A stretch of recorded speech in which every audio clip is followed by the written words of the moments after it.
के लिए बीजेपी ने उम्मीदवारों की पहली सूची जारी कर दी है। बीजेपी की पहली सूची में 99 उम्मीदवारों के नाम है। इसमें नागपुर दक्षिण पश्चिम से देवेंद्र फडणवीस, चंद्रशेखर बावनकुले के कामठी सीट से टिकट उन्हें मिला। घाटकोपर पश्चिम से राम कदम को बीजेपी का टिकट मिला। वांदे पश्चिम से आशीष सेलार को बीजेपी ने उम्मीदवार बनाया है। विलेपार्ले से पराग अलवणी को टिकट मिला। कुलाबा से राहुल नार्वेकर को टिकट मिला है। तो फिलहाल अभी और दल जो साथ में है महायुति के, उनका ऐलान तो नहीं, लेकिन बीजेपी ने 99 उम्मीदवारों की घोषणा जरूर कर दी है। हमारे साथ साहिल, हमारे सहयोगी इस वक्त जुड़ चुके हैं। साहिल, ये जो पूरी लिस्ट है, इसमें कुछ आपको चौंकाने वाला या कुछ ऐसा जो पॉइंट आउट करने की जरूरत है कि ये खास है इस 99 उम्मीदवारों की जो लिस्ट है उसमें? मैं भी अभी लिस्ट पढ़ रहा हूँ और 99 एक बड़ा नंबर है। हम लोग 100 नंबर तो एक्सपेक्ट कर ही रहे थे, लेकिन जो हम लोग हेडलाइन में कह रहे हैं, मतलब अगर टेक अवे हम लोग निकालने की कोशिश करें, मतलब 5 मिनट में लिस्ट पढ़ने के बाद, तो मुझे 3 टेक अवे जिसमें नजर आते हैं। एक, बीजेपी थोड़ा सा कोर्स करेक्शन मोड में है। 2019 में जिस तरीके से बीजेपी ने बड़े फैसले लिए थे कि बड़े बड़े लोगों के टिकट काट दिए। चंद्रशेखर बावनकुले जो सीनियर मंत्री थे उस वक्त के देवेंद्र फडणवीस की कैबिनेट में, उनका टिकट काट दिया। कहा कि भाई हमारा कोई भी उम्मीदवार वहां पर जीत सकता है, हम नहीं टिकट देंगे। विनोद तावड़े बोरीवली से सीनियर अगेन मंत्री थे, उनका भी टिकट काट दिया था। वो भी सेफ सीट है, वहां पर हमारा कोई भी जीत सकता है। लेकिन इसका असर जो है ना, वो बीजेपी के ओवरऑल परफॉर्मेंस पे पड़ा। जैसे चंद्रशेखर बावनकुले विदर्भ में ओबीसी समाज से आते हैं, तेली समाज से आते हैं, और उसके वजह से उसका असर पड़ा कि 16 सीटें विदर्भ में बीजेपी की कम हुई। तो इस बार देखिए, विधान परिषद में चंद्रशेखर बावनकुले होने के बावजूद भी उनको दोबारा उनकी सीट लौटा दी गई है। और पिछली बार तो यह हालत हो गई थी कि बावनकुले ने कोशिश की कि उनकी पत्नी खड़ी हो जाए, आखिर तक उनको वहां पर लटकाए रखा और आखिरकार वहां पर टेकचंद सावरकर करके जो एक उनके उम्मीदवार है, उनको टिकट दिया गया था। उनका टिकट काट कर अब चंद्रशेखर बावनकुले को टिकट लौटा दिया गया है वापस दोबारा। दूसरा, मैं देख रहा था कि जैसे मैंने मुंबई की सीट काउंट की, तो अभी तक 14 जगह पर बीजेपी ने अपने उम्मीदवार उतार दिया और एक भी टिकट उन्होंने चेंज नहीं किया है। जो उम्मीदवार पिछली बार थे वही उम्मीदवार दोबारा उन्होंने यहाँ पर उतारे हुए हैं। जो जीते हुए उम्मीदवार की बात कर रहा हूँ, जो विधायक जीत कर आए थे मुंबई से, उन सभी विधायकों को दोबारा टिकट दिया हुआ यहाँ पर नजर आ रहा है। ओवरऑल महाराष्ट्र में भी अगर हम देखें तो कोई भी टिकट काटा नहीं गया है। अभी और थोड़ा देखने के बाद पता चलेगा, लेकिन 90% से ऊपर सीट जो है इस 99 उम्मीदवारों में हम देख रहे हैं कि उनको दोबारा टिकट दिया गया है। यानी कोई भी रिस्क बीजेपी लेने को तैयार नहीं है कि भाई अगर आपके खिलाफ माहौल नजर आ रहा है, सर्वे वगैरह बीजेपी बहुत करती रहती है, लेकिन लोकसभा के बाद ये बीजेपी के नेताओं की तरफ से ऑफिशियली कहा गया था कि हाँ, हमारा कुछ जगह पर हमको उम्मीदवार चेंज करने चाहिए थे, उम्मीदवारों के खिलाफ कुछ एंटी इनकम्बेंसी थी, उसका असर हुआ था। लेकिन उस तरीके से कोई टिकट काटा हुआ नजर नहीं आ रहा है। यानी जैसे थे, किसी भी तरीके से कोई बगावत हो, गड़बड़ी हो, उसका खतरा लेने से वो टले हुए हैं।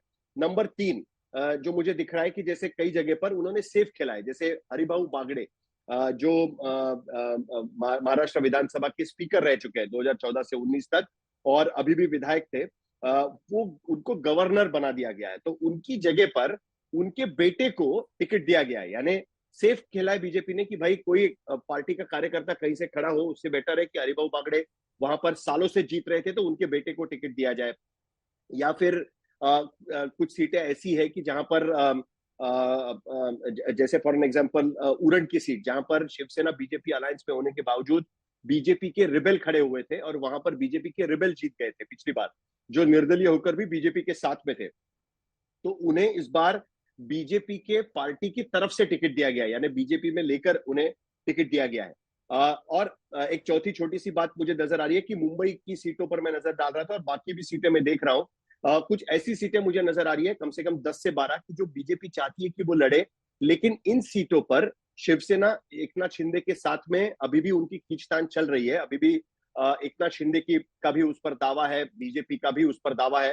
तो वो मामला अभी तक सॉल्व नहीं हुआ है। तो वो वाली सीटें जो है वो उन्होंने छोड़ दी है। अभी तक उस पर कोई भी किसी भी तरीके से अनाउंसमेंट नहीं किया है, लेकिन जो पार्टी के प्रमुख लोग हैं उन सबका नाम इसमें दिखाई दे रहा है, जिनका नाम इसमें होना चाहिए। कोई चौंकाने वाली बात मुझे तो नजर नहीं आ रही है कि जो पार्टी के मंत्री है अभी या फिर जो पार्टी के बड़े नेता है, उन सबके नाम मुझे यहाँ पर इस लिस्ट, इस सूची में फिलहाल तो नजर आ रहे हैं। जैसे जैसे हम सूची और पढ़ेंगे उसमें से कई सारी और चीजें हमको देखना शुरू हो जाएगा। दो इंडिपेंडेंट कैंडिडेट्स जो मैंने बात करी थी, विनोद अग्रवाल गोंदिया से थे, उनको टिकट दिया गया है, और महेश बाल्दी जो इंडिपेंडेंट जीते थे उनको भी दोबारा उरण से उतारा गया है, जिसको लेकर शिवसेना का कहना था कि देखिए बीजेपी ने अपने रिबेल्स को खड़ा करके हमारी सीट कम करने की कोशिश की थी, उनको टिकट दिया गया है। अशोक चव्हाण की बेटी को भी टिकट दिया है। देखिए मैं वापस एक बार कह रहा हूँ, भोकर से अशोक चव्हाण विधानसभा जीते थे, उन्हें राज्यसभा भेज दिया गया बीजेपी में शामिल होने के बाद। वहां पर उनकी बेटी जो है श्रीजया चव्हाण, उन्हें वहां पर चुनाव में उतारा है। भोकर से अब श्रीजया चव्हाण विधानसभा का चुनाव लड़ेगी। जब राहुल गांधी की भारत जोड़ो यात्रा नांदेड़ से गुजर रही थी, तब सब जगह पर, तब अशोक चव्हाण कांग्रेस में, और तब सब जगह पर श्रीजया चव्हाण के बड़े बड़े होर्डिंग्स लगे हुए थे, और माना जा रहा था कि वो अब इस कॉन्स्टिट्यूंसी को रिप्रेजेंट करेंगी, तो उनको वहां पर रिपीट किया गया है। मतलब अशोक चव्हाण की बेटी को वहां पर टिकट दिया गया है। तो कुल मिलाकर अगर पहली लिस्ट पर नजर डाले तो ये नजर आ रहा है। मुझे लगता है कि और 10-15 नाम जल्द ही बीजेपी की तरफ से घोषणा की जाएगी। अभी तक 3 लोगों का नाम मुंबई से हम देख रहे हैं कि अनाउंस नहीं हुआ है। पराग शाह जो घाटकोपर ईस्ट से है, जहां पर पार्टी के पुराने नेता प्रकाश मेहता, जिनका टिकट काटकर पराग शाह को टिकट दिया गया था, तो उनकी अनबन अभी भी चल रही है। वो कह रहे हैं, वो बगावत के मूड में नजर आ रहे हैं। यानी अभी एक तरीके से स्टाइल जो दिख रहा है, जो सेव मतलब जहां 99 जो तय हो चुकी थी, उन सीटों के उम्मीदवारों के नाम बीजेपी ने जारी कर दिए। जहां थोड़ा बहुत पेच है, उनमें अब चीजों को सुलझाने के बाद अगली लिस्ट आ सकती है, और वहीं देखना होगा कि अजीत गुट और शिंदे गुट की तरफ से कब लिस्ट जारी की जाती है। बहुत बहुत शुक्रिया आपका तमाम जानकारी के लिए।